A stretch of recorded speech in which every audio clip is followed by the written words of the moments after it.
Mainit na chika. Good news sa mga bubblies. Early next year, magbabalik na ang power couple.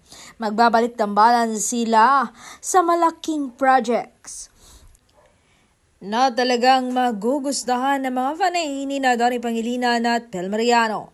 Ayon sa source ay magsisimula na raw silang mag-taping ng mga January dahil ipapalabas daw ang kanilang movie sa buwan ng mga puso. At ayon pa sa nabalitaan ko, i-announce daw nila sa darating na Christmas special ang project nila together for 2026. Marami raw yan na dapat nating abangan.